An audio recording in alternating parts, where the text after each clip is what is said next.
Good morning, everyone. Thanks for joining me on the homestead. We are going to have an exceptionally busy day here.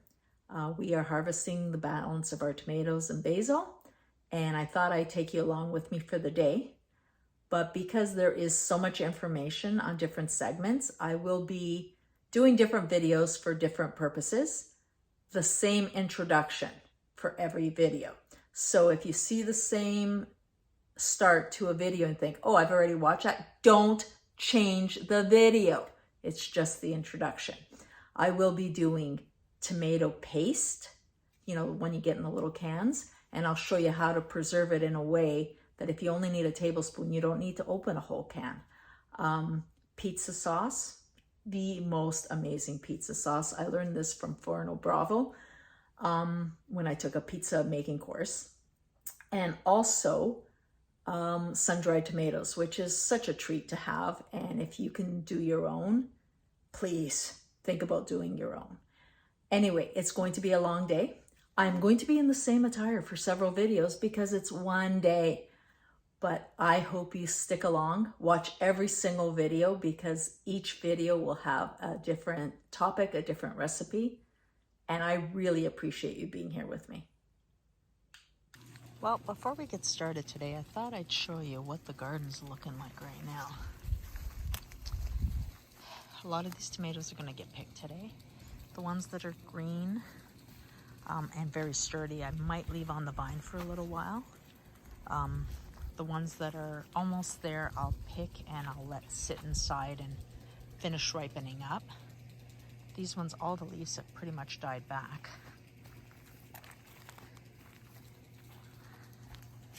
So this is what we're going to be using for our pizza sauce, our tomato paste, as well as our sun-dried tomatoes.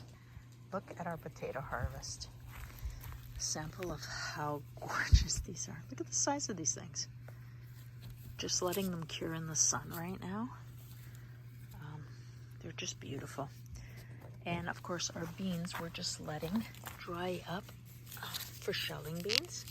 This is what they'll look like inside. Just gonna see if I can get you an example. One-handed is not easy, but that's what they're looking like. They're beautiful. Just let those dry up. And the kale needs to be picked very soon because I don't want to lose this gorgeous patch. And our cabbage, we'll be making some cabbage rolls with those very soon. And this, yep, we're going to have a little bit of fun with the basil today for sure. Well, here we are in the garden. As you can see, it's a beautiful sunny day. I am going to be picking my basil. Let me see how much basil I do have because I am starting to get these little burnt spots. I'm not even going to save those. But instead of just picking it, I'm going to actually just pull them off the stems right now. Save myself a little work when I get inside. And while I'm doing this, I thought I'd address a few questions that people have had for me. Instead of, replying in the comments, I'd rather just share it in a video in case somebody else had the same question. We can answer it for everybody at the same time. Now, the one question I had recently is, are you basically self-sufficient where you can live off the land and have no income? And the answer is no. We planned for quite a few years to early retire, if you call it retirement. But what we were looking at doing was taking as much of our savings and an early pension, which of course is quite a bit less than if we'd stayed till we were 65. But we were done. We were ready to get out of the city. And we're using our savings. I still have a travel business. So I do book river cruises, luxury travel. I, of course, limit what I'm booking. I no longer work as hard as I did because I don't have the time, number one, or the inclination to work that way. I'm focused more on what we do on the homestead and doing what I really enjoy in life. Definitely not a full-time job as I had before. Now, picking my basil, I want to show you something here. Take this one. You can see that it's starting to flower. And a lot of people say, oh, when it flowers, it's bitter. It will become bitter, but not yet. Not with the flowers at that size. And as you can see, I'm kind of throwing off the ones that have gotten a little bit of the frost burn already. These little florets, there you go.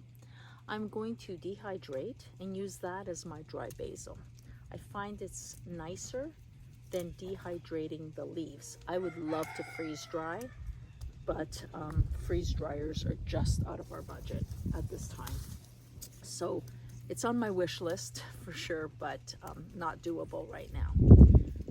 When I preserve the basil, I do a pesto, which I will show you later on today, as well as I freeze small amounts without, I put olive oil in it, but I don't put any nuts or cheese, because then I can use it in other recipes where using pesto wouldn't be appropriate.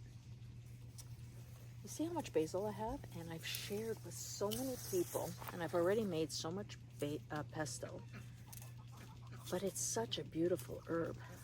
Another thing I did with my basil is I made a tincture, which is a medicinal supplement, and I will actually have on my playlist medicinal herbs and benefits, because for years I had been suffering from back pain. I still am. As you can see, I'm sitting on a stool, not stooped over. For years I had suffered from back pain. I had seen all types of medical professionals, from chiropractor to osteopath to masseuse. I did active resistance therapy. I did pain management shots, which were the biggest friggin' joke ever.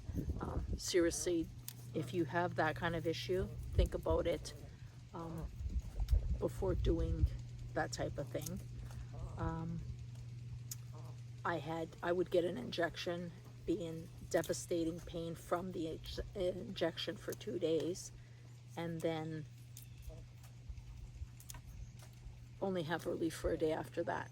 It made no sense. So that didn't last long. Plus it was extremely expensive. So I do some medicinal type of therapies now. I start off my day by going in the hot tub, and after I get out of the hot tub, I start feeding the animals. So I walk around the property, letting out different animals, feeding others, and that lubrication and mobility has really helped. I've also done some natural remedies, which have they been what fixes the problem?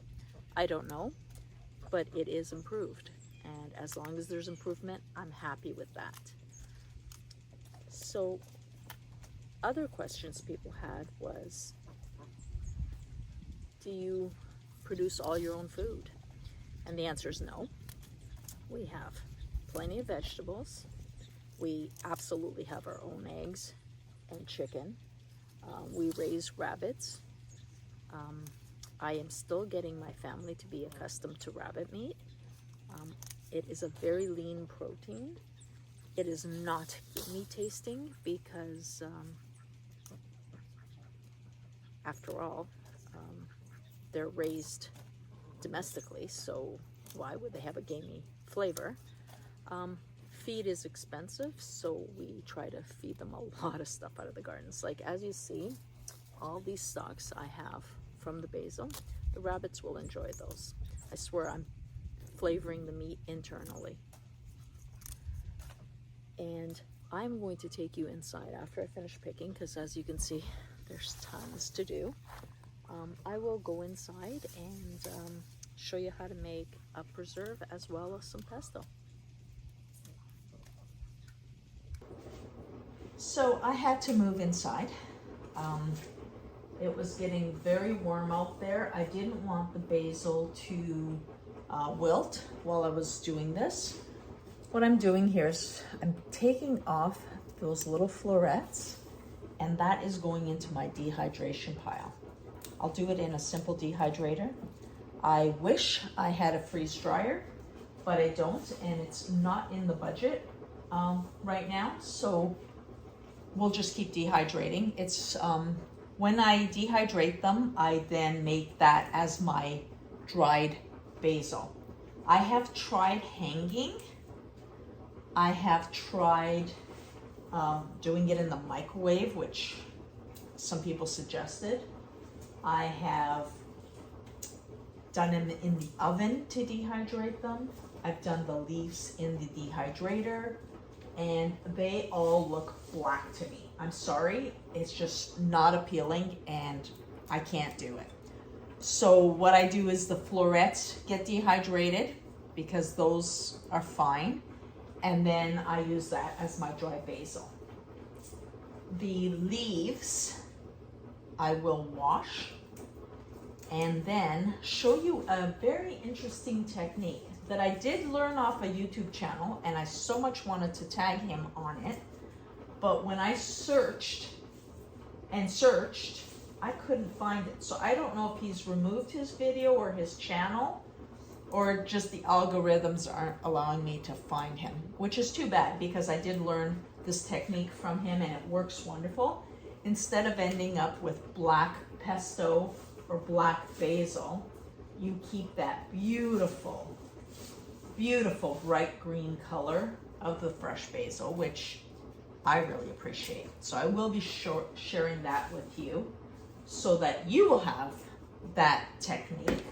And if I in the future come across his video, I will add it to the description box because I love to give credit to people who've taught me something, so that people keep they keep sharing their knowledge for free on YouTube, because it will always benefit somebody. So I'm just gonna keep going. Just to let you know where I'm at. This here is a 25-liter tote. You can see it's full of basil. And I've got a bunch already done. And surprisingly, there's still tons in the garden. I'm gonna be actually posting on Facebook Marketplace for my, not Facebook Marketplace, but my community page, and asking people if they would like some basil. They are welcome to come and get it for free, as long as they come and pick it up. I also belong to a community support group where we support each other, a lot like the Amish Mennonite community idea of if somebody needs help, the community gets together and we help each other, no cost, just neighbors being neighbors, the way I wish all society would work. But I have a meeting with them this weekend, so I'm actually thinking it might be a good idea that I just pick the rest of the basil, take it in, and anybody who wants it is welcome to it. Because I would rather share than have it go to waste. And I'm not about selling this stuff. This is something I'd rather share than sell. So after I've got this all picked through and cleaned up, I'm going to show you that process to keep our basil green, and then we'll make our pesto and do our preserved pesto. So we will continue this in just a little while. So we have our basil, it's all washed and beautiful. And now for the secret to perfectly green basil is 1 tablespoon of baking soda. It will not alter the flavor. So I am just going to place these in, and literally we are blanching. I'm gonna do all the basil first and then show you the recipes after. It just kind of makes sense. We are not going to cook this basil, and it's barely a blanch. It's just to stop it from oxidizing. And I found that putting it in, just pushing it down, it starts to wilt. And that to me is, I call that good. So I'm just gonna drain that off. The gentleman that I did learn this technique from on YouTube, he said he does not place his in ice water after. He says it doesn't need to, it just goes into the blender. Because I'm doing this in large batches, I will be placing mine not in ice water, but our water comes out of the well and it's pretty damn cold. So that's what I'm doing. It's just gone into my tub that is nice and cold. And I'm going to continue the process. It's amazing how quickly this goes. Again, when people say, I don't have time to do these things at home, it's too hard, it takes too much time. Honestly, it's all about planning your day. And as I said at the beginning, today was a very busy day because we're doing multiple tasks all on one day. You see how this is just wilted. The sunshine's coming in the window, so it makes it kind of hard to see everything. But I have not used ice water, but well water. And like I said, the well water is super cold. Just want to show you how beautifully green this is. And I know that it's going to be hard to see with the sunshine. But do you see how bright green it is? And one thing that I learned again from that video was that it didn't have to be dry to go into the blender. So what I'm going to do is I'm just going to hand wring the basil.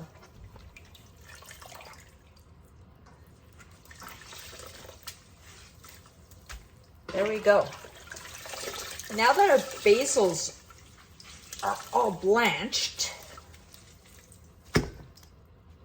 we'll start with the preserving of the basil because I'm going to use the Vitamix as the blender of choice. And since I'm going to be doing two things in it, I'm going to start with the plain. Then I don't need to wash the blender, and I'll continue with the pesto. Okay, pay very close attention because if you blink, you'll friggin' miss this. For the basil that you're going to freeze, place your olive oil inside the blender. Add your blanched basil.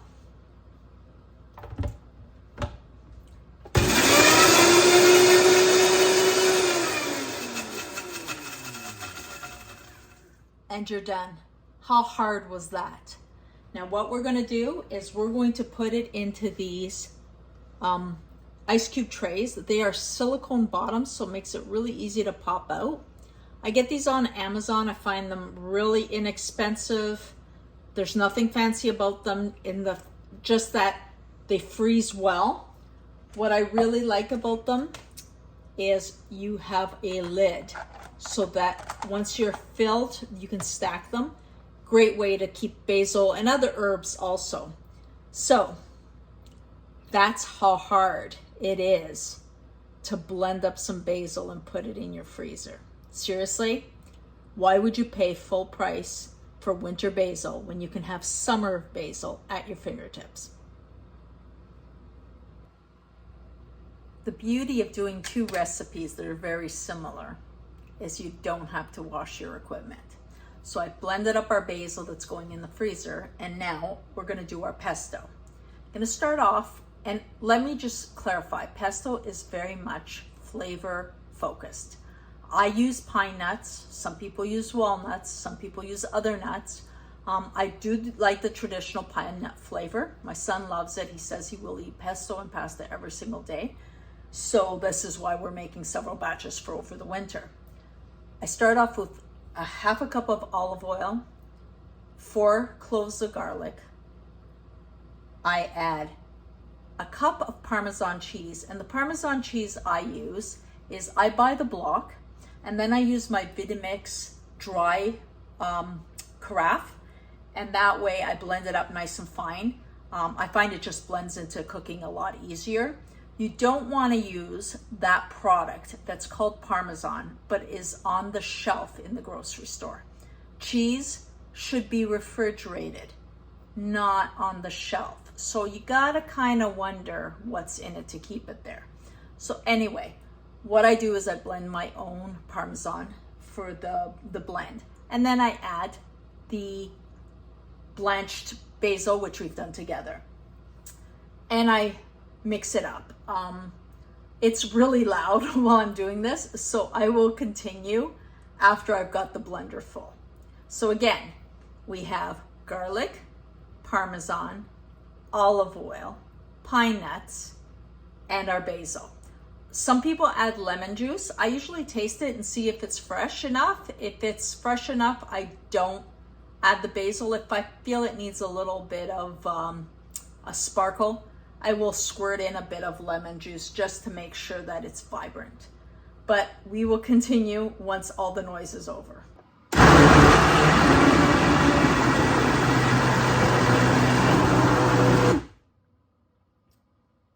Well, there you go. That looks beautiful. Just move that out of the way so I could actually show you. It's beautiful green, don't you think? Let's give it a taste. See how we're doing. Make sure that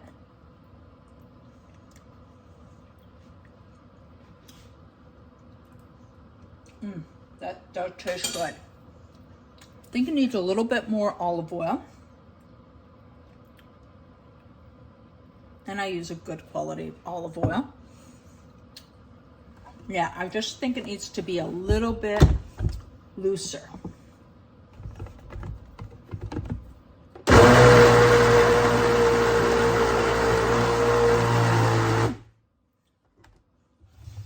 Get that out of the way now. Holy smokes, was that ever on tight? So we have a beautiful product. What I really recommend to everyone, just wiping my hand there, is these containers. They are 1 cup containers. They are freezer safe. They are PABA free. They're microwave safe, not that we're putting this in the microwave. But I find that these are perfect for storing the basil. Put that into your freezer. And I will link this because I do like this product a lot. Just like that. Label it, date it. It's in the freezer and it's good for all year.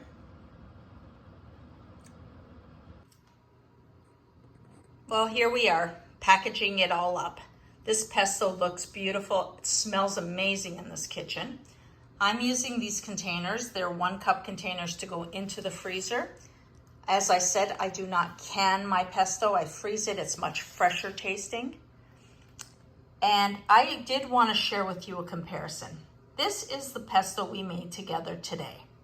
And this is the pesto I made a week ago with a different method. Just a traditional way of making pesto. What a difference in color. That baking soda is a huge improvement on appearance. And we all know that we eat with our eyes first. And which one would you want to eat as your pesto? I'm pretty sure this one. The color is vibrant. The smell is amazing. The taste is wonderful. And of course, remember, adjust the taste to your liking. If you want more salt, go ahead. If you want more pepper, go ahead. If you want to add some lemon juice for freshness, that's wonderful too. I'd just like to thank you for spending the afternoon with me making my pesto. And remember to please like, subscribe, and most of all, share. Share this with your friends so that they can learn also. And remember, eat well and live your best life.